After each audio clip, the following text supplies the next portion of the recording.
Hey everybody, just real quick before the video begins, I wanted to say make sure you watch until the end of the video because I did post like a little 1 or 2 minute teaser clip of how the Power Rangers series went. We finished recording it this weekend and it was honestly a freaking blast. We had so much fun and I'm super excited for everybody to see this little series that we're making and maybe turn it into a full series if everybody enjoys it enough. So again, please watch until the end, watch the clip, let us know what you think. The clip that I posted is very kind of like raw and has very minimal editing, but I wanted to get something out there to show people just how much fun we had. And I'm super excited for everybody to see this. Thanks, everybody. Enjoy the video. Hello, everybody. Welcome to the Cantrip Cast. This is something a little different today. I have a fun little guest on the channel. This is Bryan CP Steele. Bryan, do you want to go ahead and introduce yourself and who you are and what you do? I am, as you said, Bryan CP Steele. I'm a game industry writer, designer, developer. I've been doing it for 20 years. Lately, most of the stuff I've been working on has been for Catalyst Game Labs through Shadowrun and specifically their fiction side of things. And most notably, Renegade Games Studios for their Essence 20 system, the Power Rangers, Transformers, G.I. Joe, and very soon My Little Pony. Yeah, I saw that there was going to be like a My Little Pony one recently, and I was like, what? That is so cool. They're just like, I got to get it just to have it. We have a very good working relationship with Hasbro, and Yeah. they were like, this license is available, and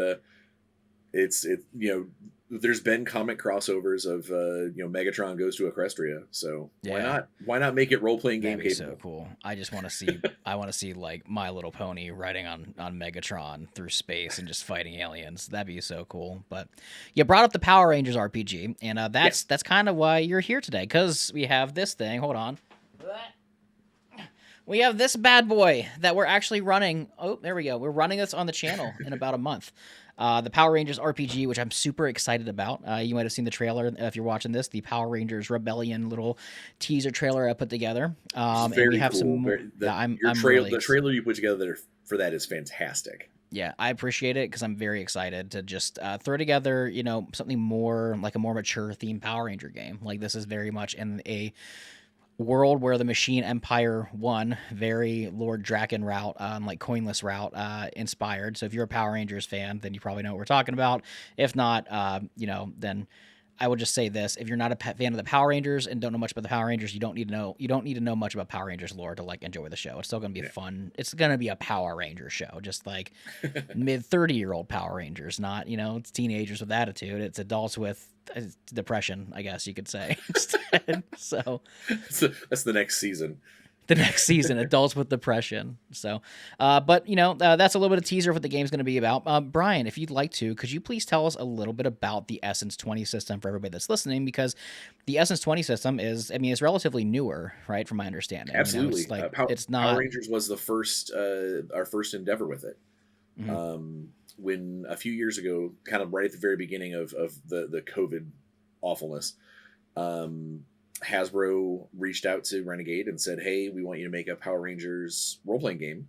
And initially it was going to actually be a 5e version. Okay. And it was not very long into that process before Hasbro got in touch with us and said, actually, we've rethought that and we would like you to do your own system, your own in-house system. So we created Essence 20 specifically to use with the toy box style action adventure games. The Power Rangers, Transformers, and G.I. Joe were the first 3 licenses that we knew that we were going to be building Essence 20 for. Okay. And Essence 20 is at its center. It is you're going to see a lot of similarities between D20, 5e, and Essence 20 in the way that you've got action economy, you've got a set number of skills that are based off of your stats and so forth. Yeah. But the actual dice roll mechanic is you roll a d20 and you add a skill die to it if you are able to do so, as if you have any skill, any training in that skill.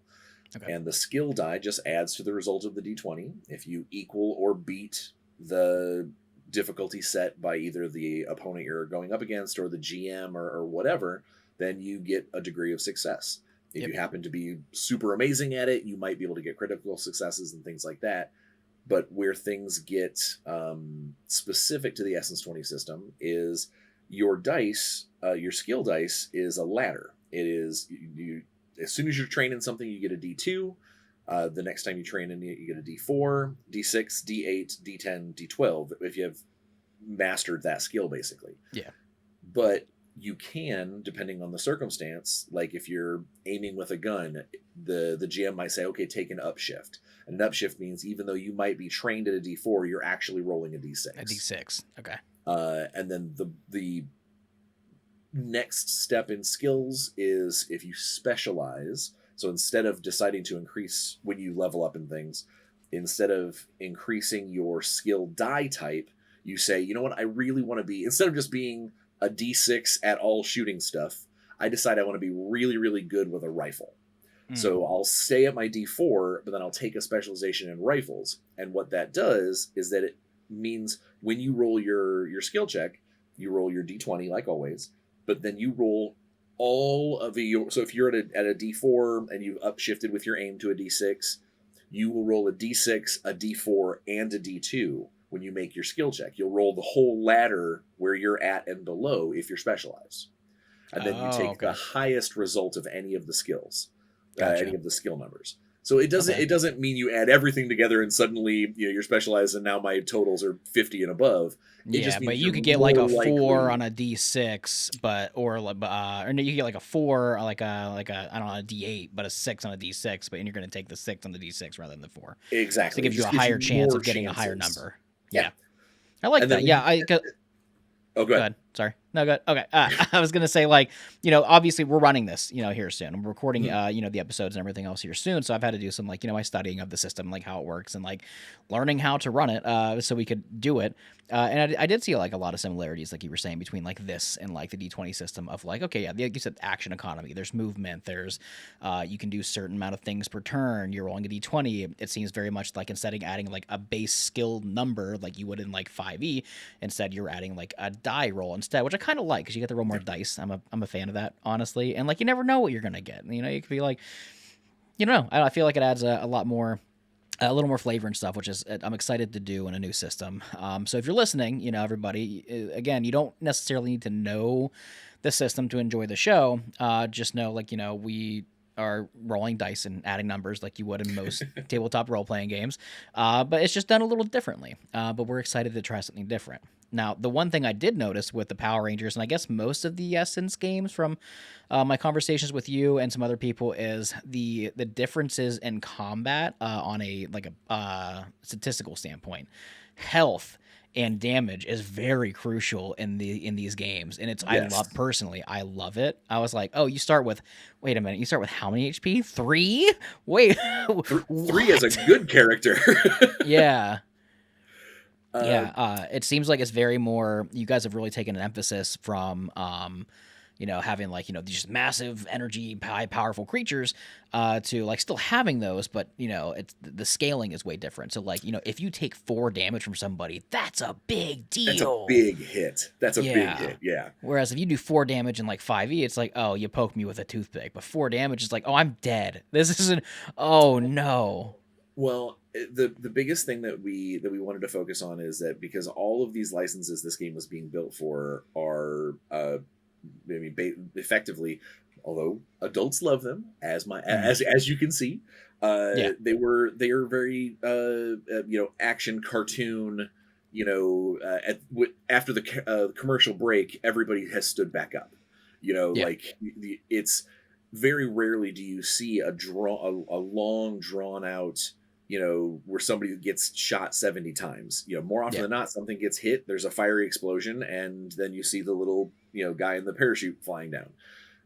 Or in the case of Power Rangers, it's, a lot of times someone might take a real big hit. There's sparks, there's fire, they go flying in every directions off of their wonderful little trampolines. And then, they stand back up and they have to reassess the situation.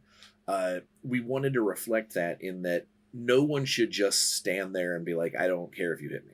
It's red and blue lasers galore, but you still want to keep your head down. Yeah, you don't want to And take damage. You don't want to get hit because, like, in yeah, other yeah, yeah, TNT, yeah. another like D&D and TTRPG games, it's like, oh yeah, I've got 175 health. I can take 30 damage, no problem. I'm fine. Where it's like, it's this like, oh no, hey, yeah, I have 2 health.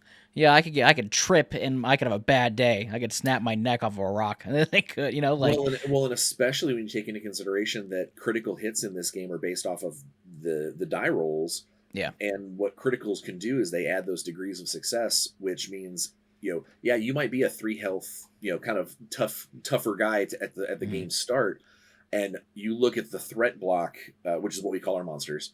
You look at the threat block and you go, okay, all of his attacks only do one health.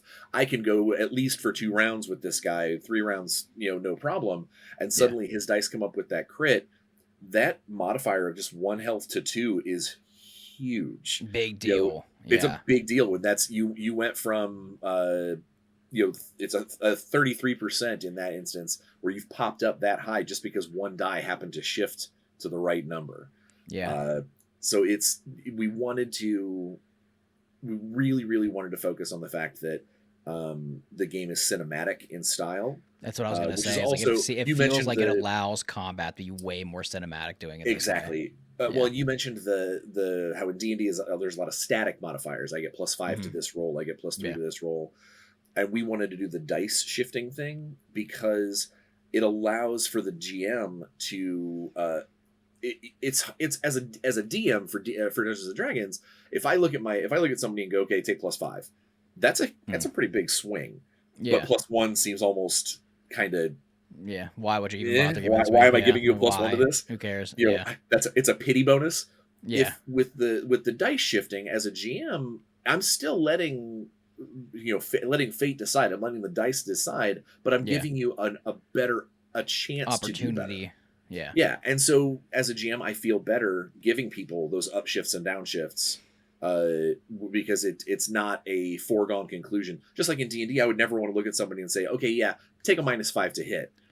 Their jaw's going to hit the floor. They're going to be like, what the heck for? Like, but I don't mind when I'm running Essence 20 saying, this is a particularly hard hit. You're trying to shoot through a keyhole. Take a downshift. And more often than not, they'll look at it and go, oh, okay. That's... It makes sense. Yeah, I looked at it as the upshift and downshift thing. That was something definitely new that I was looking at, when I was learning the system.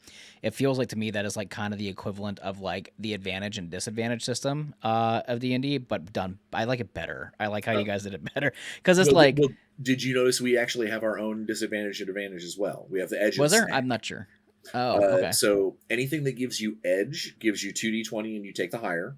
Anything that gives you snag, it takes 2d20 and take the lower. We still kept that mechanic, but edge and snag, whereas upshifts and downshifts are almost kind of like momentary bonuses. Yeah, like situational. Edge and snag is big because that d20 is such a huge swing when it comes to a difficulty-based system. Okay.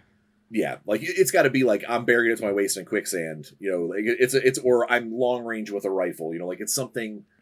A much larger imposition. Yeah, it's like bigger scale, like stuff like to really. Okay, yeah, I like that a lot. It feels like there's some more options, but like you said, it seems like the options in this game really help it make it feel more cinematic and more just that like was the about goal. The storytelling and like the epic moments and doing the cool stuff. And we're all really excited for it. I have I've been talking to the team about everything and how we're going to go about this and. To really make it a good, interesting story. We've all kind of learned the system, how it works and everything, and it's definitely going to be something interesting. And that, and obviously, I talked to you about this before, a little bit before going into this video here of, my inspiration a lot behind the game is very much, Machine Empire 1, Power Rangers are dead, and there's got to be some sort of like rebellion or something. There's some stuff left over. Again, I'm not going to reveal everything for obvious reasons. There's a robot named Gamma 12 that's out there that was essentially built by, Zordon and Alpha years ago that was set into hiding with shards of the Zeo Crystal. And she is looking to build a new team of Rangers to pretty much kickstart the rebellion. This 4-part series isn't going to be like, the entire, all of a sudden Power Rangers win and the world is saved. It's going to be like, it's going to end with like the rebellion has started. That's the goal of this like mini 4-part thing is it's like Red Dawn it. You know what I mean? Like at the end of Red Dawn, obviously, like, the country wasn't liberated completely, but the rebellion started, and you saw like the end like go through, and like you saw something beginning. So I'm excited because we're gonna leave it at that, and then if people want more, then maybe come back to it and do like a rebellion That'd be part 2 very, or very whatever. cool. We're excited for it. If you like Mega Man, you'll also like this show.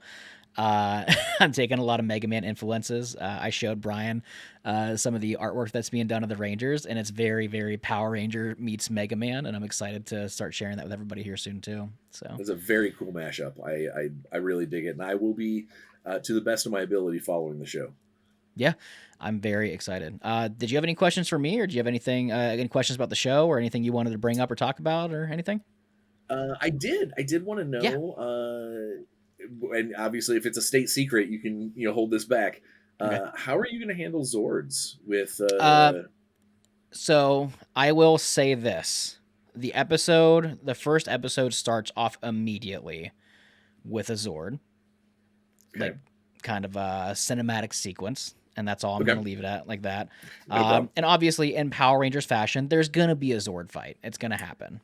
The only reason I bring it up for the viewers out there Yeah. is that the Power Rangers. So SS20 is a level based game. You start at level 1, you work your way up to eventually level 20, and relatively early in a Power Rangers leveling, they get access to their Zord as part of their role, as part of their growing up as a Power Ranger. So anytime that I hear someone that's running a game where Zords are possibly not a thing, or maybe they're hidden in time and space or something, I'm always interested to see how they're going to handle that particular kind of level jump. Yeah, I will say this, because I think it's a cool way I'm kind of going about things, and I want to give some more teasers. Is the Machine Empire, since they won, they won. That's it. They have been pretty much salvaging the Earth for the remains of different machinery technology. The Machine Empire has the Zords. That's cool. And That's the Power very cool. Rangers are trying to maybe get some back to fight the good fight in Angel Grove. Might be again. nice to have one or two hanging around. Yeah, so that's the little teaser there. So it's Power Rangers. I got to have some Zord stuff here and there. So it's gonna be fun. I'm super excited. Over the next couple weeks, everybody, you'll start seeing some more teaser trailer stuff like that for everything coming up, because I really want to. I don't know. I want to try something different. I've always been like a big D&D guy, like just straight up. Look at my arms. Like I'm a D&D guy. But this is the first time I've really delved into like a new system that I'm DMing or GMing. Sorry for system reasons. And I'm just really excited because I've never GM'd another system except for D&D. So I'm well, pumped. I hope it works out for you as far as like you personally. I hope that you kind of fall in step with it pretty easy. Yeah. If I can be of any help in any way, let me know. Yeah, for sure. You can hit me up if there's any questions. I spend an hour a day on Discord just answering questions. So if not that you have to abide by office hours, you have a special ticket if you need it. So all right. Well, speaking of like Discord messages and stuff, where can people find you at? What socials do you got that people can follow you at? Facebook, Twitter, and Instagram. I am at Bryan CP Steele with a Y. A lot of people forget that. I'm a BRYAN, not an IAN. And on TikTok, I am at The Professional Nerd, because that is my YouTube show on every Friday. I spill a few secrets about the industry for about an hour, and sometimes just vent about my life and such.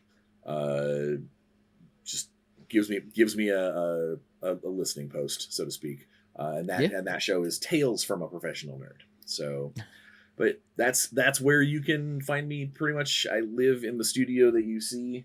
I promise I'm a real boy. I do, in fact, get out of this room from time to time. All right, cool. Well, you can find all of Bryan's socials down below and the stuff that's down here in the description area. So make sure you go check them out. Bryan, thanks again so much for just kind of hopping on and talking about the Power Rangers game. I hope you follow it. I hope you watch it, or at least clips of it. I know you're busy. We're all busy, so it's hard to watch things sometime. But if you're watching this video, everybody, then make sure you get ready. January, I think 20th is what we're looking at. January 20th, I think 9:30 p.m. EST. That is when the first episode of the Power Rangers Rebellion miniseries is going to launch. Super excited, super pumped. So much going on, and Power Rangers meets Mega Man equals adult TV show or something like that. And so All right, everybody. With that being said, Thanks again for having me. Yeah, no problem. I much appreciated. So, all right, everybody, we will see you next time over here on the Cantrip Cast. Goodbye. The geese at the park are free, by the way. Nobody tells you that. I have 13 geese in my backyard.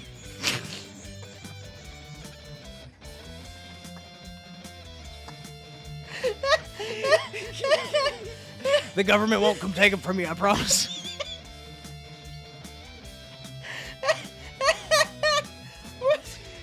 Kid, next time you're at the park, tell your dad it's free.